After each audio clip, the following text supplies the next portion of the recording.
ഞാൻ നടത്തുന്ന ഒരു ട്രസ്റ്റ് ഉണ്ട്, സോയ ചാരിറ്റബിൾ ട്രസ്റ്റ്. അത് തുടങ്ങിയത് 2018 നമുക്കെല്ലാവർക്കും അറിയാം, പ്രളയം അന്ന് വന്ന സമയമായിരുന്നു. ആ സമയത്ത് കുറേ പേർക്ക് കുറേ കഷ്ടപ്പാടുണ്ടായിരുന്നു നമ്മൾ തുടങ്ങിയത്. ആദ്യം ഞങ്ങൾ ബ്ലാങ്കറ്റ്സും ഉടുപ്പും എല്ലാം മലയോര മേഖല കൊടുത്തു.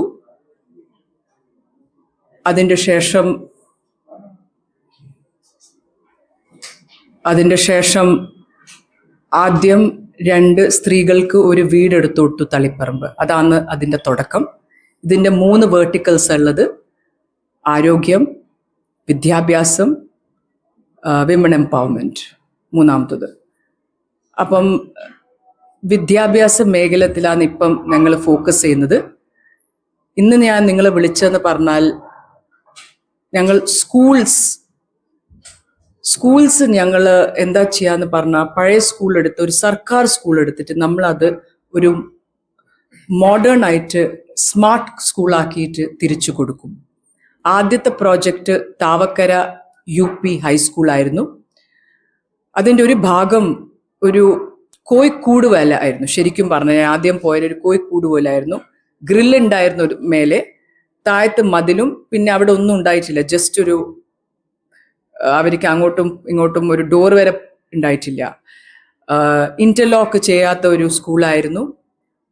കുട്ടികൾക്ക് ഒന്നും ഉണ്ടായിട്ടില്ല കളിക്കാൻ. അപ്പം എന്നേരം എന്നോട് പറഞ്ഞേരം അവിടുത്തെ ഹെഡ് മാസ്റ്റർ പറഞ്ഞു, ഭയങ്കര കഷ്ടപ്പാടാ. അതിൽ നിന്നാണ് തുടങ്ങിയത്. ഞാൻ ഓരോരുത്തരോട് ചോദിച്ചിട്ടു, എൻ്റെ CSR ഈ കമ്പനീസ് ഉണ്ടാവും, CSR ഫണ്ടുള്ള, അവരോട് ഞാൻ പോയിട്ട് ചോദിച്ചു തരാമെന്ന് ഫസ്റ്റ് തുടങ്ങിയത്. ഈ CSR ഫണ്ട് കിട്ടാനും അത്ര ഈസി അല്ല, ബുദ്ധിമുട്ടാണ്. പക്ഷെ ഞങ്ങൾ അവരെ കാണിച്ചു കൊടുത്തു, ഫോട്ടോ, ഇവിടുത്തെ കഷ്ടപ്പാട് കാണിച്ചു കൊടുത്തു. എന്നിട്ട് ഈ CSR ഫണ്ട് കേരളയിൽ നിന്നല്ല, പുറത്തുനിന്നാണ് വന്ന്. ആദ്യത്തെ സ്കൂൾ പൻഷീൽ റിയൽറ്റേഴ്സ് ഫ്രം പൂനെ ആയിരുന്നു അത് ഫണ്ട് ചെയ്തത്. ആ സ്കൂള് ഞങ്ങൾ ഒരു 50 ലക്ഷം ഏകദേശം ആയിട്ടുണ്ടായിരുന്നു. അത് കഴിഞ്ഞതിൻ്റെ ശേഷം രണ്ടാമത്തെ സ്കൂളാണ് ഗണപതി വിലാസ് സ്കൂൾ. അത് സിറ്റിയിലാണ്.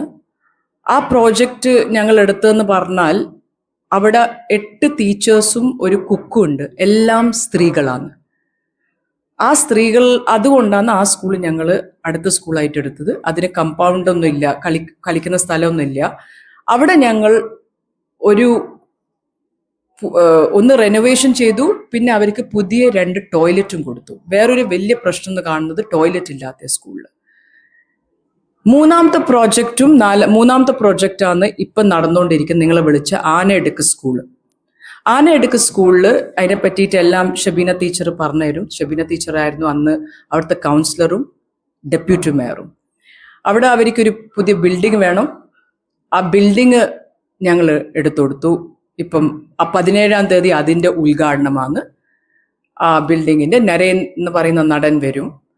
അതൊരു പുതിയ ബിൽഡിംഗ്, അത് നിങ്ങൾ കാണണം. ആ ബിൽഡിംഗ് ഒരു സർക്കാർ സ്കൂൾ ബിൽഡിംഗ് അല്ല, അതൊരു വേറെ തന്നെ സ്റ്റൈലിൽ എടുത്തതാണ്. 4ാമത്തെ പ്രോജക്റ്റ് ഓൺ ഗോയിങ് ആണ്. അത് മോത്തഡ സ്കൂൾ താണ. നിങ്ങൾക്ക് എല്ലാവർക്കും അറിയാം, താനയിലെ മോത്തഡ സ്കൂൾ. അതിൻ്റെ ഒരു ഭാഗം നമ്മൾ ആ പഴയ ബിൽഡിങ് എല്ലാം ഫുൾ റെനോവേഷൻ ചെയ്തിരിക്കുക. അത് 1.5 കോടിൻ്റെ പ്രോജക്റ്റാണ്. ആനയെടുക്ക് സ്കൂള് 1 കോടിൻ്റെ പ്രോജക്റ്റാണ്. അപ്പം ഇത് ആ റെനോവേഷൻ നടന്നുകൊണ്ടിരിക്കുക. ഞങ്ങൾ ഇന്റർലോക്കിംഗ് കൊടുക്കും, പ്ലേ ഏരിയ ചെയ്ത് കൊടുക്കും. മോത്തഡ സ്കൂളിൽ ഞങ്ങൾ അഗൈൻ മറ്റേ ടോയ്ലറ്റും പുതിയ ഡൈനിങ് റൂമും എല്ലാം ഉണ്ട്. അപ്പം അതിൻ്റെ ഞാൻ പിന്നെ സംസാരിക്കാം. പക്ഷെ ആനയെടുക്ക് സ്കൂൾ എന്ന് പറയുന്ന പുതിയ ബിൽഡിങ്ങുമാണ്. ഇത് നിങ്ങൾ മനസ്സിലാക്കേണ്ട ഒരു LP സ്കൂളാണ്. അപ്പം LP സ്കൂളിലാണ് ഞങ്ങൾ പുതിയ ബിൽഡിംഗ് കൊടുക്കുന്നത്. എൻ്റെ ഏറ്റവും വലിയ കാരണം ഇത് ചെയ്യാമെന്ന് പറഞ്ഞാൽ, സാമർത്ഥ്യമായിട്ട് എനിക്ക് അങ്ങനെ പ്രശ്നം ഇല്ലെങ്കിലും എൻ്റെ കുട്ടികൾ നല്ല പ്രൈവറ്റ് സ്കൂളിൽ പോകുമ്പോൾ എൻ്റെ ഉള്ളിലുള്ള ഒരു ഇതെന്ന് പറഞ്ഞാൽ, പാവപ്പെട്ട കുട്ടികൾ അവരെ തെറ്റല്ല, അവരങ്ങനത്തെ ഒരു കുടുംബത്തിൽ വരുന്നത്, അവർക്കും നല്ല സ്കൂളിൽ പോകണം. ഞങ്ങൾ സർക്കാർ സ്കൂള് കുറച്ച് നല്ല ക്ലാസ് റൂം ആക്കി നല്ലൊരു പോസിറ്റീവ് എൻവയറമെന്റ് നമ്മളെ കുട്ടികൾക്ക് കൊടുക്കണം. അത് എനിക്ക് പ്രാധാന്യമാണ്. അവർ കളിക്കുന്ന സ്ഥലം വേണം, അവർക്കൊരു ഡൈനിങ് റൂം വേണം, ഒരു ലൈബ്രറി വേണം, നല്ല ടോയ്ലറ്റാണ് ഏറ്റവും വേണ്ടത്. കുട്ടികളായാലും സ്ത്രീകളായാലും ടീച്ചേഴ്സ് ആയാലും എല്ലാവർക്കും ടോയ്ലറ്റ് ക്ലീൻ ആയിരിക്കണം. അപ്പം ഈ കാര്യങ്ങൾ നോക്കി ഞങ്ങൾ മുന്നോട്ട് പോകാനാണ്, അതിനാണ് നിങ്ങൾ എന്ന് വിളിച്ചത്. 2 കാര്യം കൂടി. മറ്റേ വേർട്ടിക്കലാണ് ഹെൽത്ത് കെയർ. ഹെൽത്ത് കെയറിൽ ഞങ്ങൾ മരുന്നും കിഡ്നി പ്രോബ്ലംസ് ഉണ്ടായാലും എല്ലാം ഞങ്ങൾ ഏത് ഇതിലും സഹായിക്കും ആൾക്കാരെ ക്യാൻസർ ട്രീറ്റ്മെൻറ്റിനും. വിമൺ എംപവർമെന്റ് എന്ന് പറഞ്ഞാൽ നമ്മൾ എങ്ങനെ സ്ത്രീകളെ മുന്നോട്ട് കൊണ്ടുവരാൻ പറ്റുന്ന, സ്ത്രീകൾക്ക് കഷ്ടപ്പാടുള്ള സമയത്തും അവരെ വീട്ടിൽ ഒരു ഭർത്താവിൻ്റെ ഒക്കെ പ്രശ്നങ്ങൾ ഉണ്ടായാലും ഞങ്ങൾ അവരെ സഹായിച്ച് അവർക്ക് തൊഴിൽ കൊടുക്കാനും തൊഴിൽ പഠിപ്പിക്കാനും. വിദ്യാഭ്യാസ മേഖലയിൽ എനിക്ക് ഒരു പോയിന്റും കൂടി ആഡ് ചെയ്യേണ്ടതെന്ന് പറഞ്ഞാൽ കോവിഡിന്റെ സമയത്ത് ഞങ്ങൾ 500-ലധികം സ്മാർട്ട് ഫോൺസ് കൊടുത്തതായിരുന്നു. ആ സമയത്ത് എല്ലാവർക്കും സ്മാർട്ട് ഫോൺസ് വേണം വീട്ടിൽ പഠിക്കാൻ. അപ്പം ആ സമയത്ത് ഞങ്ങൾ പല സ്കൂൾസിലും പേഴ്സണലായിട്ടും ഞങ്ങൾ സോയ ചാരിറ്റബിൾ ട്രസ്റ്റ് കുറേ ഈ ഫോൺസ് കൊടുത്ത സമയം ഉണ്ടായിരുന്നു. TV-യും കൊടുത്തിട്ടുണ്ടായിരുന്നു, പിന്നെ പല കാര്യങ്ങളും. പക്ഷേ എനിക്ക് നിങ്ങളോട് ഇന്ന് ഞാൻ നിങ്ങൾ ഇവിടെ വിളിച്ചെന്ന് പറഞ്ഞാൽ 17-ാം തീയതി നിങ്ങൾ എല്ലാവരും ഉണ്ടാണോ അന്ന് ആ ഇനോഗ്രേഷൻ. ബിക്കോസ് ഒരു പുതിയ ബിൽഡിംഗ് ആയത്, എനിക്ക് തോന്നുന്നു കണ്ണൂർ അങ്ങനെ ഒരു പുതിയ ബിൽഡിംഗ് ഇതുവരെ ഉണ്ടായിട്ടില്ല ഒരു സർക്കാർ സ്കൂളിൽ. പുതിയ ബിൽഡിംഗ്, പുതിയ ടോയ്ലറ്റ്, എല്ലാം ഒരു പുതിയ ലുക്കാണ് ആ ബിൽഡിങ്ങിന്റെ.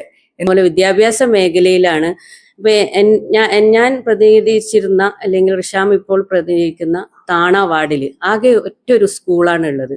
അവിടെ തന്നെയാണ് ഷമാ മുഹമ്മദിന്റെ താമസം, പാരൻസ് ഒക്കെ നിൽക്കുന്നത് എന്നുള്ളത്. 100 വർഷത്തിലധികം പഴക്കമുള്ള സ്കൂളാണ്.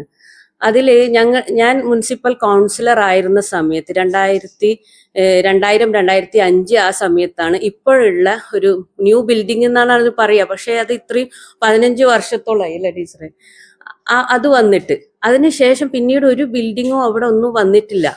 അപ്പൊ അവിടെയാണ് ഒരു ഇന്റർനാഷണൽ ലുക്കിലേക്ക് ഒരു സ്കൂള് വരുന്നു, ടോയ്ലറ്റ് ഒക്കെ ബോയ്സിന് വേറെ ഗേൾസിന് വേറെയുള്ള ആ രീതിയിലേക്ക് വരികയാണ്.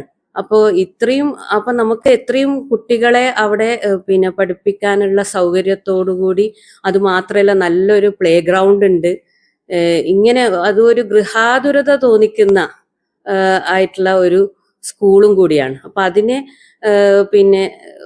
ഒരു ഇതിലേക്ക് വരുമ്പോൾ ഉണ്ടാകുന്ന ആ നാട്ടിലെ ആളുകൾക്ക് ഉണ്ടാകുന്ന ഒരു സന്തോഷം ഇവിടെ നിങ്ങളെല്ലാവരെയും അറിയിക്കുകയാണ്. അപ്പൊ ഈ 3 കാര്യങ്ങൾക്കും സോയ ചാരിറ്റബിൾ ട്രസ്റ്റിൽ നിന്ന് നമുക്ക് വലിയ ഒരു സഹായം കുറെ ജനങ്ങൾക്ക് ലഭിച്ചിട്ടുണ്ട്. അതിൽ ഞങ്ങളൊക്കെയും സന്തോഷമുള്ളവരാണ്, അഭിനന്ദനം അറിയിക്കുകയും ചെയ്യുകയാണ്. ആനയിടക്ക് ഗവൺമെന്റ് LP സ്കൂളിനെ സംബന്ധിച്ച് ഇതൊരു സ്വപ്ന സമാനമായ മുഹൂർത്തമാണ്. കാരണം 1930 സ്ഥാപിതമായ വിദ്യാലയമാണ്. പക്ഷേ ആ ഒരു കെട്ടിടം 1930 തന്നെയാണ്. 3 ക്ലാസ് മുറികളും ആ വാർഡിലെ അംഗൻവാടിയും ആ കെട്ടിടത്തിലാണ് പ്രവർത്തിച്ചു വരുന്നത്.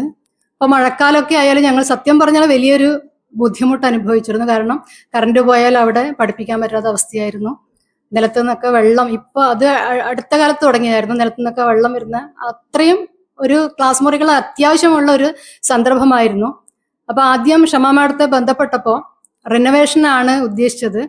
പക്ഷെ 1930 ഒരു ബിൽഡിംഗ് റിനോവേഷൻ നടത്തിയാൽ അത് എത്രമാത്രം ഉപകാരപ്രദമാവുമെന്ന് ഞങ്ങൾക്കും മാഡത്തിനും സംശയം ഉണ്ടായിരുന്നു. അപ്പൊ മാഡം ഞങ്ങളോട് പറഞ്ഞു, ഞാൻ എൻ്റെ കഴിവിന്റെ പരമാവധി നിങ്ങൾക്ക് വേണ്ടി ശ്രമിക്കും.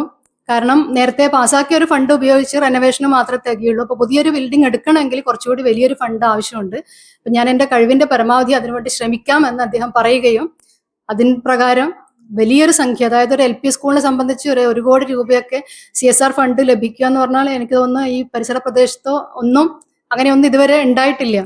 അപ്പൊ ഇപ്പോൾ ഉണ്ടായിട്ടുള്ള 4 ക്ലാസ് മുറികളും ഓഫീസും ആൺകുട്ടികൾക്കും പെൺകുട്ടികൾക്കും വെവ്വേറെ ടോയ്ലറ്റും അടങ്ങിയിട്ടുള്ള ഒരു കെട്ടിടമാണ് പുതുതായി ഉണ്ടായിട്ടുള്ളത്. ശരിക്കും ഞങ്ങളുടെ കുട്ടികളെ സംബന്ധിച്ച്, കാരണം ഏറ്റവും പാവപ്പെട്ട കുട്ടികൾ പഠിക്കുന്ന ഒരു വിദ്യാലയമാണ്. കണ്ണൂരിന്റെ നടുക്കാണെങ്കിൽ പോലും കുറച്ച് ദൂരെയുള്ള കടപ്പുറം ഭാഗത്തുള്ള അല്ലെങ്കിൽ കുറച്ച് ഉള്ളോട്ടുള്ള വളരെ പാവപ്പെട്ട കുട്ടികൾ പഠിക്കുന്ന ഒരു വിദ്യാലയമാണ്. അവരെ സംബന്ധിച്ച് ഇത്രയും നല്ലൊരു ക്ലാസ് മുറിയിൽ ഇരുന്ന് പഠിക്കുക എന്ന് പറഞ്ഞത് വലിയൊരു അനുഗ്രഹം തന്നെയാണ്. അപ്പോൾ ശരിക്കും സോയ ചാരിറ്റബിൾ ട്രസ്റ്റിന്റെയും ഷമാ മാഡത്തിന്റെയും ഒക്കെ ഒരു വളരെ അനുഗ്രഹം, അല്ല ഒരു അത്രയും നല്ല ഒരു ഇടപെടൽ കൊണ്ട് തന്നെയാണ് ഈ ഒരു അവസരം ഞങ്ങളുടെ കുട്ടികൾക്ക്, ഈ ഒരു വലിയൊരു സ്വപ്ന സമാനം തന്നെ ഞാൻ പറയുന്നു, അത്രയും വലിയൊരു അവസരം ഞങ്ങളുടെ കുട്ടികൾക്ക് ലഭിച്ചിട്ടുള്ളത്. 17-ാം തീയതി അതിന്റെ ഉദ്ഘാടനം നടക്കുകയാണ്. സിനിമ താരം നരേനാണ് വരുന്നത്. അതും വലിയൊരു സന്തോഷം തന്നെ. ഞങ്ങളുടെ സ്കൂളിലേക്ക് അങ്ങനെ ഒരു ആള് വരിക എന്നുള്ളത് നമ്മൾക്ക് ആലോചിക്കാൻ പോലും പറ്റുന്ന കാര്യമല്ല. എന്തായാലും നിങ്ങളെല്ലാവരും ഞങ്ങളുടെ കൂടെ തന്നെ ഉണ്ടാവണം. എല്ലാവരുടെയും സഹകരണവും പ്രതീക്ഷിക്കുന്നു. വളരെയധികം സന്തോഷം ഉണ്ട്. തീർച്ചയായും ഇത്രയും വലിയൊരു തുക നമ്മുടെ പ്രദേശത്തെ കണ്ണൂർ കോർപ്പറേഷൻ പരിധിയിൽ തന്നെ ഇങ്ങനെയൊരു ആധുനിക രീതിയിലുള്ള സജ്ജീകരണങ്ങളോട് കൂടിയ LPU സ്കൂള് നിങ്ങൾക്ക് എവിടെയും കാണാൻ വേണ്ടി സാധിക്കില്ല. താവക്കര സ്കൂള്, അതുപോലെ ഗണപതി വിലാസം സ്കൂള്, അതുപോലെ ഇപ്പോൾ ആനയിടക്ക് ഗവൺമെന്റ് LPU സ്കൂൾ സോയ ചാരിറ്റബിൾ ട്രസ്റ്റിന്റെ നേതൃത്വത്തിൽ CSR ഫണ്ട് മുഖേന പൂർത്തീകരിക്കുകയാണ്. ഏതായാലും ഈ വരുന്ന 17-ന് നിങ്ങളുടെ പത്രക്കാർ, മാധ്യമക്കാർ നിർബന്ധമായും ആ ഉദ്ഘാടനത്തിന് വരണം. ആ സ്കൂളൊന്ന് സന്ദർശിച്ച് അവിടെ ഉള്ള ആധുനിക രീതിയിലുള്ള എല്ലാ സജ്ജീകരണങ്ങളും നിങ്ങൾ നേരിട്ട് കണ്ട് സോയ ചാരിറ്റബിൾ ട്രസ്റ്റിന്റെ പ്രവർത്തനങ്ങളും കാരുണ്യ മേഖലയിലും മറ്റുമൊക്കെയുള്ള സേവനങ്ങൾ നിങ്ങൾ തീർച്ചയായും ഓരോരുത്തരും അറിയണം. തീർച്ചയായും നിങ്ങൾ ആ ഉദ്ഘാടനത്തിലേക്ക് കൗൺസിലർ എന്ന നിലയിലും കോർപ്പറേഷന് വേണ്ടി ക്ഷേമകാര്യ സ്റ്റാൻഡിംഗ് കമ്മിറ്റി ചെയർമാൻ എന്ന നിലയിലും നിങ്ങളെ ഓരോരുത്തരെയും ക്ഷണിക്കുന്നു.